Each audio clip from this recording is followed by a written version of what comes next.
Hey everyone, I'm Kara Newman, Spirits Editor for Wine Enthusiast magazine. Think back for a moment.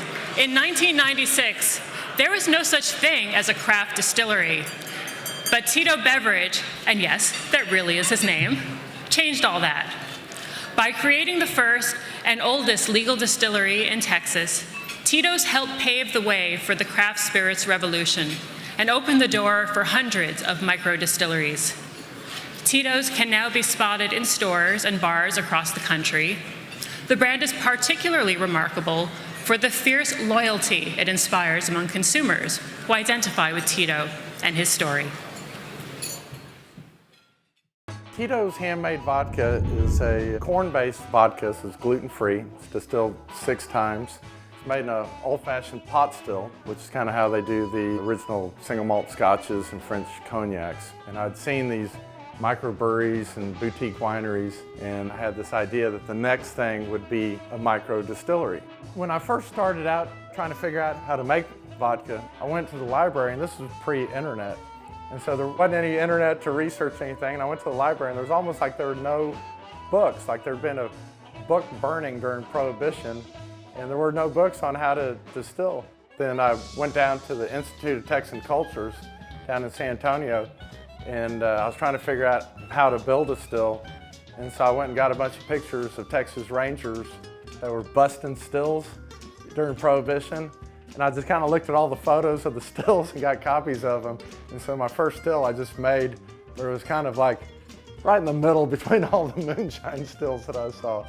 So that's kind of how I figured out how to build my first still. When I first went out and tried to raise money for Tito's Handmade Vodka, nobody put money in because they thought I was crazy and you couldn't do a distillery in Texas. And so I ended up just kind of racking up my credit cards. When I first started, I had 19 credit cards, no employees, chain hoisting barrels to the ceiling, gravity draining them in the stills, and mixing batches with a big stainless steel paddle and stuff, and filling them up one at a time with a little 1/4-inch valve, and putting Elmer's glue on the labels and stuff. It was just a mess. I did that for years. You know what, it's really all about the product inside the bottle. And so we've kept the whole handmade process where we sit there and we do the same thing with a 16-gallon still as we do with a 650-gallon still, we do with the other stills that we have here on site. You know, I think our attitude is kind of more a little company attitude, where it's kind of like you give people a great product at a fair price and that resonates with them. It's not a cash flow deal, it's more like a concept or an idea or a vehicle. It's something that we do that we enjoy doing, and like my employees enjoy doing it. We're kind of more like a big family. Well, I'm Tito Beverage. I make Tito's Handmade Vodka. It's distilled 6 times, winner of the World Spirits Competition, smooth and clean. And I guess my idea is just to make a nice product for people to come home and in this information age and relax a little bit. So, cheers.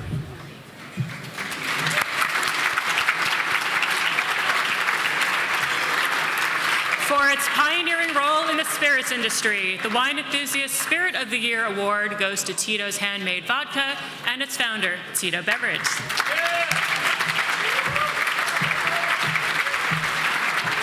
you very much. How do we get our picture taken? Afterwards? Right now?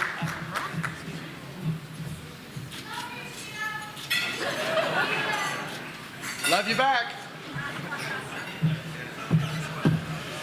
Well, thank you very much. So, you know, hey, Jim, congratulations. Everybody else that's winning awards tonight, you know, I mean, congratulations. What a fantastic industry we have. You know, I'd like to thank all the people that I picked up in my trooper on work corners, you know, early in the morning that helped me, you know, build the distillery and help me bottle. Pete Angus, my sales director, has done a great job helping me put a team together. All my distributors, you know, I told you guys this thing would work. You know, thank you for finally picking me up. You know, it's been awesome. You know, I love this industry. I feel like I'm the luckiest guy in the world. I used to be in the oil and gas business with Three Finger Benny and One Eyed Pete. Now I get to put on, my tuxedo and come out and chug cocktails with a bunch of, beautiful people. Isn't life great?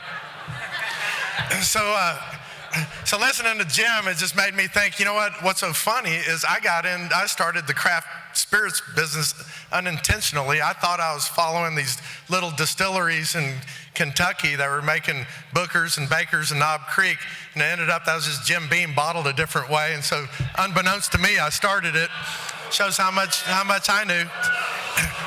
Hey, I love those good brands. No, I mean, I'm not saying anything bad about it. I like those brands, No, I'm serious. Great brands. But I'd like to just sit there and just say, thank you, Wine Enthusiast. It's been a great ride. I